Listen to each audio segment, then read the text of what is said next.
Hello everyone.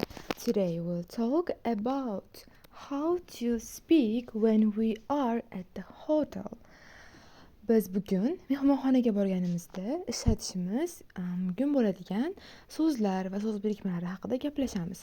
Birinchi bo'lib ro'yxatdan o'tish, ya'ni sign up. Xo'sh, ro'yxatdan o'tayotganda biz qaysi so'z birikmalaridan yoki gapdan foydalanamiz?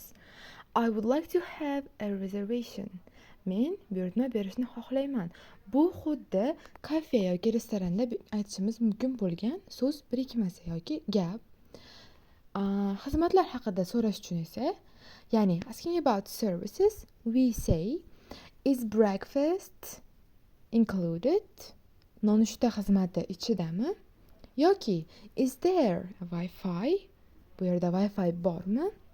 Yoki biz biror bir muammo haqida xabar bermoqchi bo'lsak, biz the air conditioning isn't working. Havo sovutgich ishlamayapti.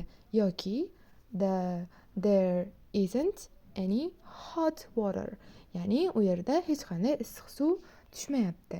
Endi bir misolni ham gapirib o'tib ketamiz.